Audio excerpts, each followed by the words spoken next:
Elizabeth Lambert's hands trembled as she clutched the crumpled letter, its edges worn from countless readings during her 3-week journey across the rugged frontier. The stagecoach had broken an axle 50 miles back, delaying her arrival in Promise Creek by 2 full days, 2 days past her scheduled wedding to a man she'd never met.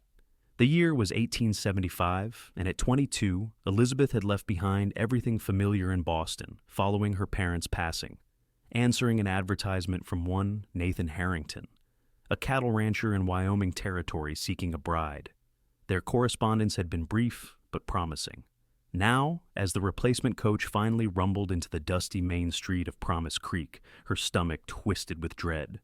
She was late for her own wedding. "End of the line, miss," the driver called down, his weathered face sympathetic as he helped her descend. "This here's Promise Creek." Elizabeth smoothed down her travel-worn blue dress, clutching her single valise with white knuckles. The town was larger than she'd expected, a proper street lined with wooden buildings, a general store, saloon, and at the far end, a white church whose steeple pierced the vast Wyoming sky. "Excuse me," she asked the driver, "could you direct me to the Harrington Ranch?" Before he could answer, a tall figure approached from the nearby mercantile. The man's stride was confident, his shoulders broad beneath a blue cotton shirt. A worn leather vest hung open, and despite the dust coating his boots and denims, there was an undeniable dignity to his bearing. When he removed his hat, Elizabeth found herself looking into the warmest brown eyes she'd ever seen, crinkled at the corners as though he smiled often. "Miss Lambert?" he asked, his voice deep and melodious. She swallowed hard. "Mr. Harrington?"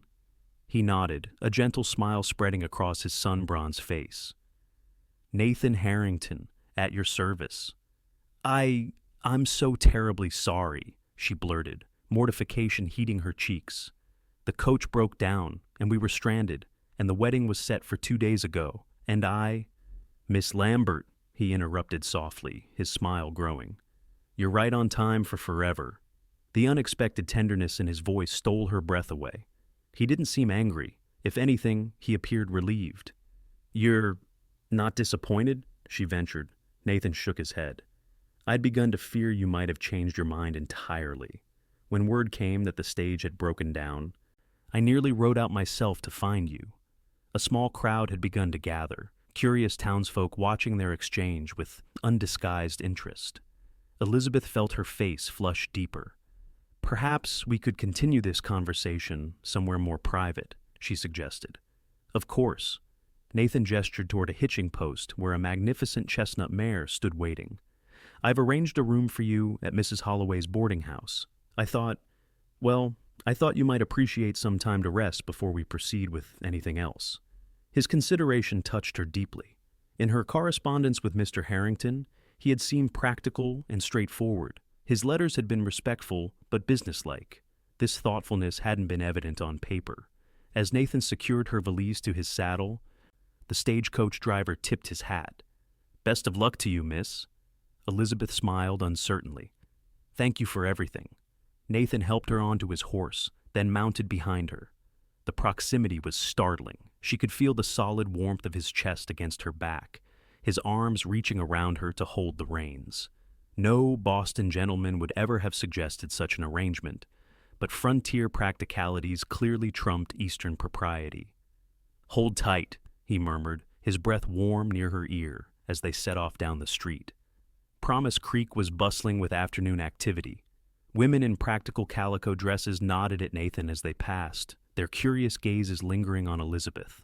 Men tipped their hats respectfully, though she noted several appraising looks that made her straighten her spine. "Your town seems quite established," she observed, trying to mask her nervousness with conversation. "Growing every day," Nathan replied. 5 years ago, there were just a handful of buildings. Now we've got nearly 400 souls calling Promise Creek home. And your ranch? Is it far from town?" "About 5 miles east. Good land with a creek running through it. I've got 200 head of cattle and enough tillable soil to keep us in vegetables." There was unmistakable pride in his voice. "It's not grand, but it's mine, paid for free and clear." Elizabeth nodded, absorbing this information. Her parents' deaths had left her with little choice but to seek a new beginning. Teaching positions for unmarried women were scarce, and living with distant relatives had proven untenable. When she'd seen Nathan's advertisement, rancher seeks educated, respectable bride for marriage of mutual benefit, it had seemed a practical solution. They stopped before a neat two-story clapboard house with a sign reading Holloway's Boarding House, swinging from the porch eave. Nathan dismounted first, then reached up to help Elizabeth down. His hands were strong and calloused at her waist, yet he handled her as though she were made of porcelain. "Mrs. Holloway is expecting you," he said. "I've arranged for you to stay here until—" He cleared his throat. "Until we decide how to proceed." Elizabeth's eyebrows rose. "Decide?" Nathan shifted his weight, suddenly looking less sure of himself. "Miss Lambert, I want to be clear. I still intend to honor our arrangement, but I understand if you need time. This isn't how either of us planned things to begin." Before she could respond, the door swung open to reveal a plump, silver-haired woman with kind eyes and a no-nonsense expression. "There you are!" she exclaimed. "I was beginning to wonder if you'd changed your mind about bringing her by, Nathan Harrington." Nathan's ears reddened slightly. "Mrs. Holloway, may I present Miss Elizabeth Lambert? Miss Lambert, this is Mrs. Abigail Holloway, the finest cook in 3 counties and keeper of the most respectable boarding house in Promise Creek." Mrs. Holloway beamed at the introduction before ushering Elizabeth inside. "Come in, child. You must be exhausted after your journey, and delayed too. We were all set for the wedding 2 days ago. Pastor Miller even baked a special cake, but these things happen on the frontier." Elizabeth followed her into a tidy parlor, casting a glance back at Nathan, who lingered awkwardly in the doorway. "Will you join us, Mr. Harrington?" she asked. He shook his head. "I should let you get settled. Perhaps I could call on you tomorrow. We have matters to discuss." "Of course," she replied, suddenly uncertain. Nathan cleared his throat again. "Mrs. Holloway will see to your needs. I've settled your account for a week, but—" He paused. "Well, we'll talk tomorrow." After he left, Mrs. Holloway led Elizabeth upstairs to a small but clean bedroom with a narrow bed, washstand, and chair by the window. "Nathan Harrington is a good man," the older woman said as she opened the window to let in the fresh air. "One of the finest in these parts, works hard, honest to a fault." "You know him well?" Elizabeth asked, setting her valise on the bed. Mrs. Holloway smiled. "Everyone knows everyone in Promise Creek, dear. Nathan's been here since '68, came west after the war. Built that ranch from nothing." She paused. "He was worried sick when your stage didn't arrive. Wouldn't leave town until he heard you were safe." The information warmed Elizabeth unexpectedly. The delay wasn't intentional. "Of course not. These things happen out here. Roads barely worthy of the name in some stretches." Mrs. Holloway patted Elizabeth's hand. "Rest now. Supper's at 6 sharp. You can meet the other boarders then, just Mr. Jenkins, the bank clerk, and Miss Pearson, our new school teacher, at present." After Mrs. Holloway left, Elizabeth sank onto the bed, exhaustion washing over her. The journey had been grueling, cramped, dusty stagecoaches, primitive way stations, and the constant anxiety of traveling alone as a single woman. She'd endured propositions from rough men, the suspicious stares of frontier wives, and 1,000 small discomforts. And now, finally at her destination, she found herself delayed. Not married, not yet mistress of her own home. Instead, in temporary lodgings, while her intended decided if he still wanted her. Tears pricked at her eyes, but she forced them back. She hadn't cried when her father succumbed to pneumonia, nor when her mother followed just months later from what the doctor called a broken heart. She wouldn't cry now over a postponed wedding to a stranger with kind eyes and a gentle voice who'd said she was right on time for forever.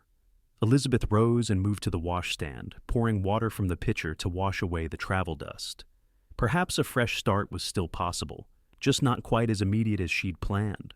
The next morning, after a surprisingly restful sleep and hearty breakfast with Mrs. Holloway's other boarders, Elizabeth changed into her best dress, a cornflower blue that complemented her eyes. She'd just finished pinning her honey blonde hair into a modest arrangement when a knock came at the boarding house door. From her window, she could see Nathan waiting on the porch, looking markedly different than he had yesterday. He wore a clean white shirt, dark vest, and what appeared to be new boots. His usually untamed dark hair had been neatly combed, and he held his hat in his hands, turning it nervously. Mrs. Holloway ushered him into the parlor, and Elizabeth took a deep breath before descending the stairs. When Nathan looked up and saw her, something in his expression made her heart flutter unexpectedly. "Miss Lambert," he said, standing quickly, "you look rested." "Thank you, Mr. Harrington. I feel much improved." Mrs. Holloway discreetly withdrew, though Elizabeth had no doubt she'd find a reason to pass by the partially open parlor door regularly. "Please sit," Nathan gestured to the settee. When she complied, he took the chair opposite her, setting his hat aside. "I thought perhaps we might talk about our situation." Elizabeth nodded, folding her hands in her lap. "Yes, I believe that would be wise." Nathan leaned forward, his expression earnest. "First, I want to apologize for any embarrassment yesterday's reception might have caused you. Word travels fast in small towns, and everyone knew I was expecting a bride. There's no need for apology. The delay wasn't your doing. Even so," he cleared his throat. "Miss Lambert, I want to be direct. When I placed that advertisement, I was seeking a practical arrangement. My ranch is prospering, but it needs a woman's touch, and He hesitated. "I've been alone a long while." Elizabeth appreciated his candor. "I understood the nature of your proposal, Mr. Harrington. I came seeking security and a fresh start. Not romance from the pages of a novel." Something flickered in his eyes. Relief? Disappointment? She couldn't tell. "Then you still wish to proceed with our arrangement?" he asked. "Do you?" she countered, suddenly needing to hear his answer first. Nathan's gaze didn't waver. "I do. More than ever, now that I've met you." The simple sincerity in his voice touched something deep within her. "Then yes, Mr. Harrington. I still wish to proceed." His smile transformed his face, bringing light to his eyes. "Nathan," he corrected gently. "If we're to be married, you should call me Nathan." "Nathan," she repeated, testing the name. "And I'm Elizabeth, though many call me Lizzie." "Elizabeth?" he said, as though savoring the syllables. "It suits you. Dignified, but with a certain warmth." She felt her cheeks flush at the unexpected compliment. "When should we reschedule the ceremony?" "I've spoken with Pastor Miller. He's available this Sunday if that suits you." When she nodded, Nathan continued. "That gives you 3 days to prepare, or to change your mind if you have second thoughts." "I won't have second thoughts," she assured him, then added more softly, "Will you?" "No, Miss Lamb Elizabeth, I won't." There was such certainty in his voice that she couldn't doubt him. Would you like to see the ranch today? It might ease your mind to know where you'll be living." The prospect of seeing her future home appealed greatly. "I'd like that very much." "Excellent," Nathan stood. "I'll arrange for Mrs. Holloway to accompany us as chaperone." "Can you be ready in an hour?" Elizabeth smiled. "I can be ready in 20 minutes, Mr. Nathan." His answering grin was boyish and charming. "I'll hold you to that." True to her word, Elizabeth was ready in 18 minutes, having changed into a more practical skirt and shirtwaist for the excursion. Mrs. Holloway, clearly delighted to be included, had packed a basket of food, in case the tour runs through lunchtime. Nathan had returned with not only his horse, but a wagon as well, driven by a weathered older man he introduced as Samuel Tucker, his ranch foreman. "Pleasure to meet you, Miss Lambert," Tucker said, tipping his hat. "Boss has been talking about nothing but you for months." Nathan's ears reddened. "That'll be enough, Sam." Tucker's eyes twinkled mischievously. "Just stating facts. Boss." The 5-mile journey to the Harrington Ranch passed pleasantly, with Nathan pointing out landmarks and sharing stories of the area's settlement. Elizabeth found herself relaxing in his company, drawn to his evident passion for the land and his careful attention to her comfort. "There it is," Nathan said finally as they crested a gentle rise. Harrington Ranch. Elizabeth's breath caught. Below them stretched a picturesque valley, bisected by a winding creek lined with cottonwoods. Near its bank stood a substantial log house with a broad porch and stone chimney. Behind it, a large barn, corral, and several outbuildings formed a tidy compound. Cattle grazed on the surrounding hillsides, and in the distance she could see cultivated fields. "It's beautiful," she said honestly. It's a work in progress, Nathan replied, but she could hear the pride in his voice. Come, let me show you the house. As they approached, Elizabeth noted flower beds flanking the front steps and curtains in the windows. The house was more refined than she had expected from a bachelor rancher. Mrs. Tucker Sam's wife comes by twice weekly to help with housekeeping, Nathan explained, seeming to read her thoughts. But there's been no proper mistress here. Inside, the house was simply but comfortably furnished, with a large main room containing a dining table, sitting area, and kitchen space with a massive cook stove. 2 doors led off to what Nathan identified as bedrooms, while a ladder in one corner led to a loft. My room is there, he said, indicating one door. The other would be yours until... He cleared his throat. Until you're comfortable with other arrangements. Elizabeth appreciated his sensitivity. While she had come prepared for a marriage in every sense, his willingness to give her time spoke well of his character. And the loft? She asked. I thought it might make a good space for children someday. If we... He trailed off, clearly uncomfortable with the topic. Mrs. Holloway saved him by suggesting they eat their lunch on the porch. As they settled on rustic chairs with plates of fried chicken and biscuits, Elizabeth found herself increasingly able to imagine life here. What do you think? Nathan asked quietly when Mrs. Holloway stepped away to admire the flower beds. Could you be happy here? Elizabeth considered the question seriously. I believe I could, in time. It's very different from Boston. But there's a piece here that's appealing. There's hard work too, he cautioned. Ranch life isn't easy, especially for someone accustomed to city conveniences. I'm not afraid of hard work, Nathan, she replied. My father was a professor, but my mother taught me practical skills. I can cook, sew, keep accounts, and I'm willing to learn what I don't know. You'll have help, he assured her. Mrs. Tucker will continue coming by until you're settled, and I don't expect you to become a ranch hand. What do you expect of me? Elizabeth asked, seizing the opportunity to clarify their arrangement. Nathan's expression grew thoughtful. Companionship, a partner in building something lasting, someone to make this house a home. He hesitated. And yes, God willing, children someday. But mostly I hope for us to be good friends. Elizabeth, to respect each other and work together. His answer pleased her. It was honest, without false promises of immediate passion, yet it left room for genuine affection to grow. I can't agree to those terms, she said. And what may I expect from you? Provision and protection, he answered promptly. Fidelity and respect. I'll never raise my hand to you, never dishonor you through word or deed.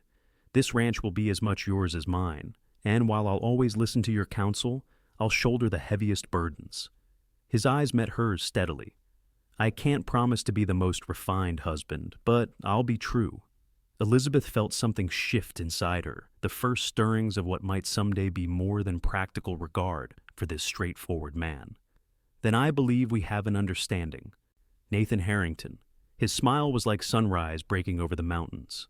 I believe we do, Elizabeth Lambert, soon to be Elizabeth Harrington. The next 3 days passed in a flurry of preparation. Word spread quickly through Promise Creek that the wedding was back on, and Elizabeth found herself the recipient of numerous visitors bearing gifts and barely disguised curiosity. Mrs. Holloway proved an invaluable ally, introducing Elizabeth to key community members and offering practical advice about frontier life. Through these interactions, Elizabeth gleaned more details about her future husband.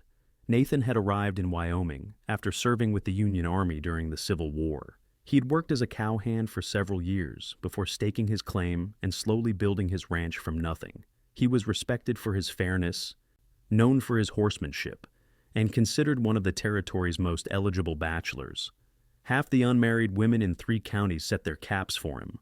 Mrs. Peterson, the general store owner's wife, confided during a fitting for Elizabeth's wedding dress, a simple but elegant creation, fashioned from cream-colored fabric, ordered specially from Cheyenne. But he never showed interest until he started writing to you, made many a local girl jealous, I can tell you. Elizabeth found this difficult to believe. While Nathan was certainly handsome in a rugged way, he seemed too serious, too focused on his ranch to be the object of romantic fantasies. Yet, each day, he called at the boarding house, sometimes bringing small gifts, a book of poetry. a potted geranium for her windowsill, once a length of blue ribbon that matched her eyes. They took walks through town, gradually becoming more comfortable in each other's company. Elizabeth discovered he had a dry wit that emerged when he was relaxed, and Nathan seemed delighted by her quick mind and forthright opinions. On the evening before their wedding, as they sat on Mrs. Holloway's porch swing, watching the sunset paint the western sky in spectacular hues, Nathan cleared his throat nervously. "I have something for you," he said, reaching into his pocket. He withdrew a small velvet pouch and placed it in her hand. "It's not fancy, but I wanted you to have it." Elizabeth carefully opened the pouch. Inside lay a simple gold band with a small pearl set in its center. "It was my mother's," Nathan explained softly. "My father gave it to her when they homesteaded in Illinois. I've kept it safe all these years." Tears pricked at Elizabeth's eyes as she understood the significance of the gift. "Nathan, I can't take your mother's ring. She would have wanted you to have it," he insisted. "She always said it should go to the woman who would help her son build a life of substance." His fingers gently closed around hers, the ring between their palms. "I believe you're that woman, Elizabeth." In that moment, staring into his earnest brown eyes, Elizabeth felt something bloom in her heart, not yet love, perhaps, but the fertile ground in which love might grow. "I'll wear it with pride," she whispered. Their wedding day dawned clear and bright, with the crisp air of early autumn carrying the scent of pine from the distant mountains. Elizabeth dressed with Mrs. Holloway's help, her hands trembling slightly as she pinned her mother's cameo to her bodice, something old to complement her new dress. "You make a beautiful bride," Mrs. Holloway declared, adjusting Elizabeth's simple veil. "Nathan won't know what hit him." The little white church was packed when they arrived. It seemed the entire population of Promise Creek had turned out for the occasion. Elizabeth paused in the vestibule, suddenly overwhelmed by the magnitude of what she was about to do. She was marrying a man she'd known for less than a week, committing to a life far removed from everything familiar. "Having second thoughts, dear?" Mrs. Holloway asked gently. Elizabeth took a deep breath. "No, just acknowledging the leap of faith we're both taking." The older woman squeezed her hand. "The best things in life often require a leap of faith. And Nathan Harrington is worth leaping for, trust me." When the church doors opened and Elizabeth began her solitary walk down the aisle, no father to give her away in this new life, she focused solely on the man waiting for her at the altar. Nathan stood tall and straight in a new black suit, his dark hair neatly combed, his expression transforming from nervous anticipation to wonder as he caught sight of her. Pastor Miller spoke of commitment and partnership, of building a life founded on respect and common purpose. When the time came for their vows, Nathan's strong voice carried clearly through the church, unwavering in its promises. When Elizabeth's turn came, she spoke with equal clarity, her Boston accent a marked contrast to the Western cadences around her, yet her sincerity unmistakable. "By the power vested in me," Pastor Miller concluded, "I now pronounce you husband and wife. What God has joined together, let no man put asunder." He smiled at Nathan. "You may kiss your bride."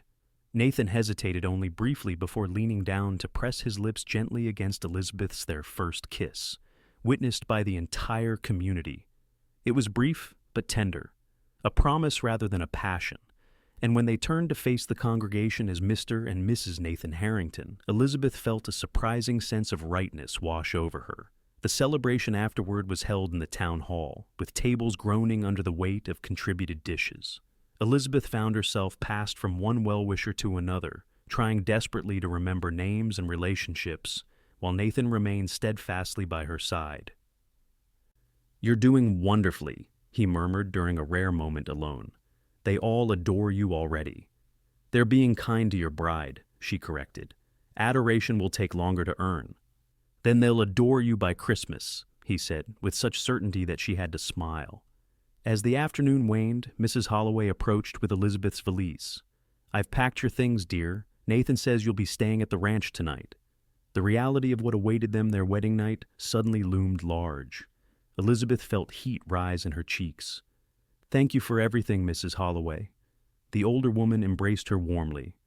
"You come visit me often, you hear? And remember what we discussed about marriage. Patience and communication will see you through.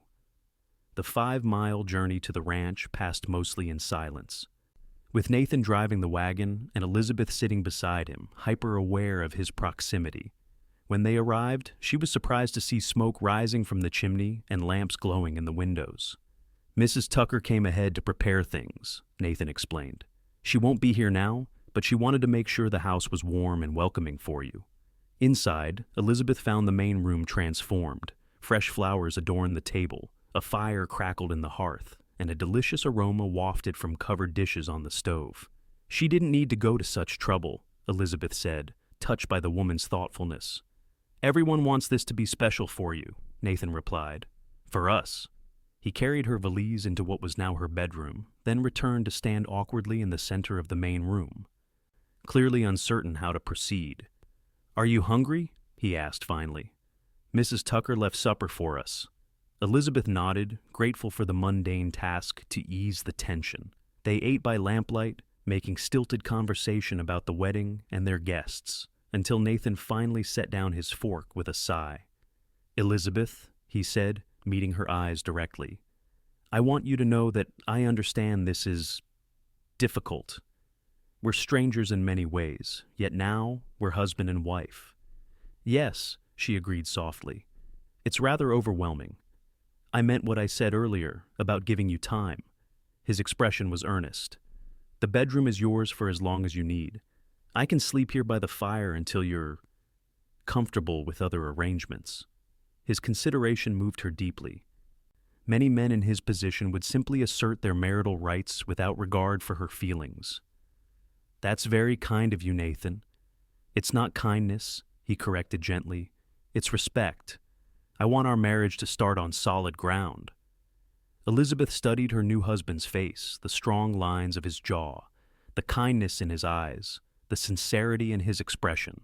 He was a good man, she realized with certainty, a man of principle and consideration. "Perhaps," she said carefully, "we could compromise. I'm not ready for everything that marriage entails, not yet, but I wouldn't object to your presence beside me." When he looked confused, she clarified, "We could share the bed, for sleep only, until we know each other better." Nathan's expression softened with understanding. "I'd be honored," he said simply. That night, they established what would become their routine for the weeks ahead, taking turns using the bedroom to prepare for sleep, then lying side by side in the darkness, talking quietly until slumber claimed them. It was an unconventional beginning to a marriage, perhaps, but one that allowed trust to blossom between them. Each day brought new adjustments as Elizabeth settled into ranch life. She learned to cook on the massive wood stove, discovered which local plants were edible, and gradually took over the household accounts from Nathan, who admitted with relief that numbers had never been his strong suit. "You're a natural at this," he commented one evening, as she balanced the ranch ledger with practiced ease. "I've been muddling through for years. My father insisted I learn," she explained.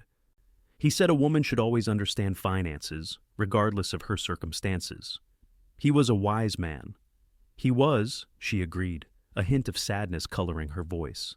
"I wish you could have met him, and my mother. They would have liked you, I think." Nathan reached across the table to cover her hand with his, a gesture that had become increasingly natural between them. "Tell me about them." That night, for the first time, Elizabeth shared the full story of her parents' deaths, the crushing debts that followed, and the desperate circumstances that had led her to answer his advertisement. Nathan listened without interruption, his thumb tracing gentle circles on her wrist. "You're remarkably brave," he said when she finished, "to travel so far alone, to start anew with a stranger." "Not brave," she corrected, "practical. And perhaps a little desperate." "No," he insisted, "brave. Many would have surrendered to circumstances, but you forged your own path." His perception of her as brave rather than desperate shifted something in Elizabeth's heart. Each night, as they lay side by side in the darkness, their conversations grew deeper, more intimate. Nathan told her of his childhood in Illinois, his harrowing experiences during the war, and his journey west, seeking a fresh start. "I was broken when I came here," he admitted one night. "The war, it changes a man.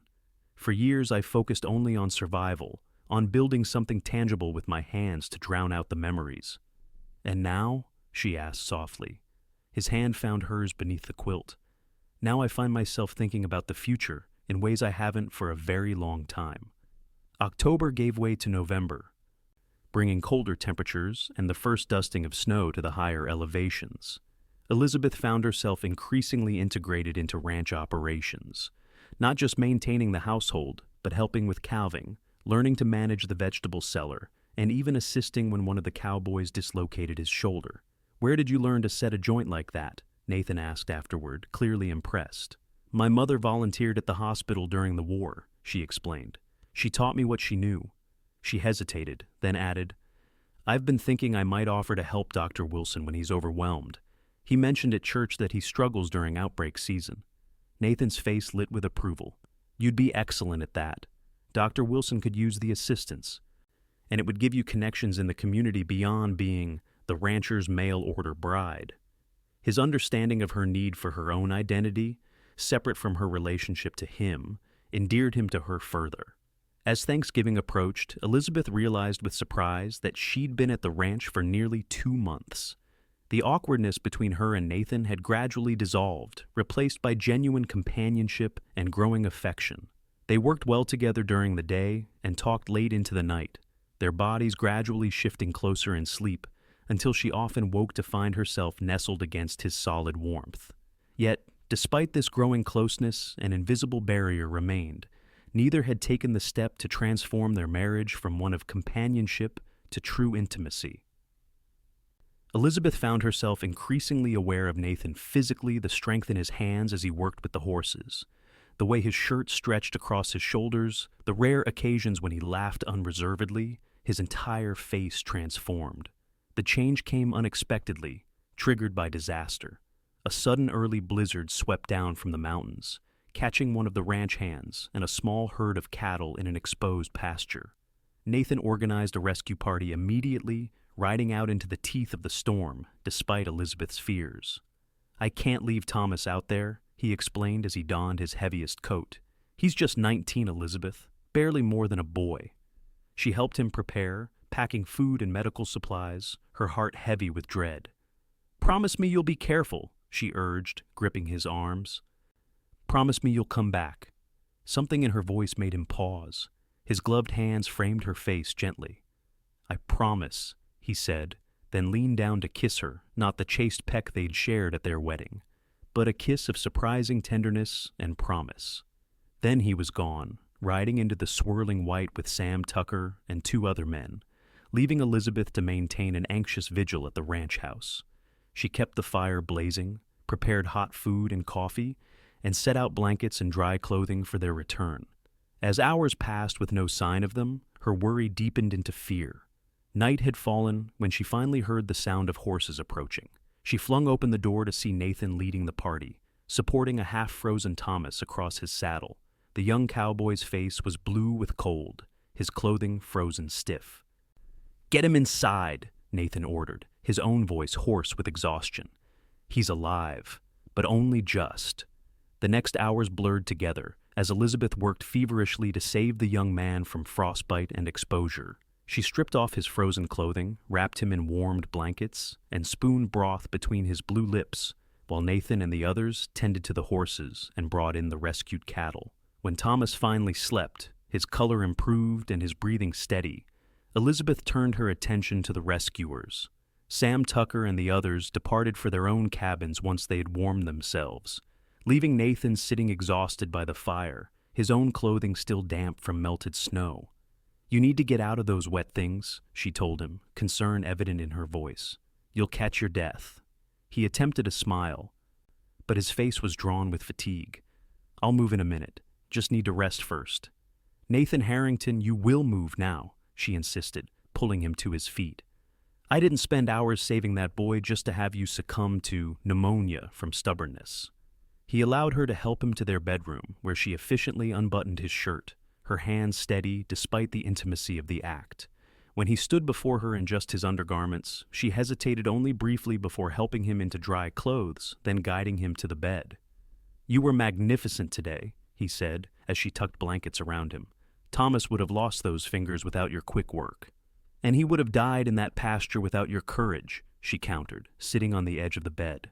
She reached out to touch his face, noting with alarm how cold his skin remained. You're still chilled. Without further thought, Elizabeth removed her outer clothing and slipped beneath the covers beside him, pressing her warmth against his shivering body. Nathan's arms encircled her automatically, drawing her closer. Elizabeth, he murmured, his voice rough with more than fatigue. Shh, she whispered, resting her head on his chest, hearing the steady beat of his heart beneath her ear. Just rest now. But as his shivering subsided and warmth returned to his limbs, something else kindled between them, a heat that had nothing to do with blankets or the nearby fire. When Nathan's hand came up to gently tilt her face toward his, Elizabeth met his gaze willingly. I almost lost you today, she whispered, finally recognizing the fear that had gripped her heart as he rode away. It hadn't been general concern, but the specific terror of losing this particular man, her husband, her partner, the person who had become central to her world. I promised I'd come back to you, he reminded her softly. I'll always come back to you, Elizabeth. When he kissed her this time, there was nothing hesitant about it. His lips claimed hers with certainty, and Elizabeth responded with equal fervor, months of growing affection crystallizing into something deeper, stronger. Are you certain? He asked when they finally parted, his eyes searching hers in the dim light. In answer, Elizabeth reached up to trace the strong lines of his face. I'm certain, she whispered. I think perhaps I've been your wife, in name only for too long. Nathan Harrington. That night, their marriage was finally consummated in full, with a tenderness that brought tears to Elizabeth's eyes and a passion that surprised them both. Afterward, as they lay entwined in the darkness, Nathan pressed his lips to her forehead. I love you, he said simply. I think I've loved you since you stepped down from that stagecoach, looking so brave and so lost all at once. Elizabeth's heart swelled with answering emotion. And I love you, she replied, the words feeling natural, inevitable. Not because you're my husband, but because you're you, honorable and kind and stronger than you know. As winter settled over the ranch, their love deepened alongside the snowdrifts. Elizabeth found herself blossoming in ways she hadn't anticipated. Not just as Nathan's wife, but as a valued member of the community. She assisted Dr. Wilson regularly, organized a reading circle for the town's children, and gradually transformed the ranch house into a true home. Nathan watched her with undisguised pride and growing love. You've brought life back to this place, he told her one evening as they sat before the fire. To me as well. Christmas brought a special joy as they celebrated their first holiday together. Nathan surprised her with a proper piano ordered months before from Denver and secretly delivered while she was helping with the church pageant. How did you know? She gasped, running her fingers reverently over the keys. You mentioned once that you missed music most of all, he replied. I wanted you to have something of your old life here in your new one. Elizabeth's gift to him was more modest, but no less meaningful, a leather-bound journal in which she had recorded the ranch's history, as she'd pieced it together from his stories and those of longtime residents. So, our children will know the legacy they inherit, she explained as he turned the pages with wonder. Nathan's head snapped up, his eyes questioning. Elizabeth smiled, taking his hand and placing it gently on her still flat stomach. Come spring, she said softly, our family will grow. The joy that transformed his face was answer enough, but his words, spoken through tears he made no attempt to hide, echoed those he'd said when she'd first arrived, late and flustered in Promise Creek. You're right on time, he whispered, gathering her close. Right on time for our forever. When their daughter was born in late May 1876, they named her Hope for what had brought them together and sustained them through that first uncertain year. Standing by the cradle where their infant daughter slept, her tiny hand curled around Elizabeth's finger, Nathan wrapped his arms around his wife from behind. Did you ever imagine, when you stepped off that stagecoach, that this would be your life? He asked, his voice soft with wonder. Elizabeth leaned back against his solid strength, the security she'd sought and the love she'd found embodied in one remarkable man. No, she admitted. I hoped for security, for respect. I never dared hope for this much happiness. You were late to our wedding, he reminded her with a smile in his voice, but perfectly on time for everything that mattered. Elizabeth turned in his arms, reaching up to touch his beloved face. And we have forever still ahead of us, she whispered, before rising on tiptoe to claim her husband's kiss. 2 years later, as they stood on the porch of their expanded ranch house, watching their daughter toddle after butterflies, while Elizabeth cradled their infant son, Nathan, against her shoulder, Elizabeth reflected on the strange, winding path that had led her to this moment. "Any regrets?" Nathan asked, seeming to read her thoughts as he often did these days. Elizabeth smiled, leaning into his embrace. "Only that I was delayed on my journey here," she said. "I could have had 2 more days of this happiness." Nathan laughed, pressing a kiss to her temple. "My love, we have a lifetime of days ahead." And you were precisely on time for forever. And standing there in the golden Wyoming sunset, surrounded by the family and home they had built together, Elizabeth knew with certainty that he was right.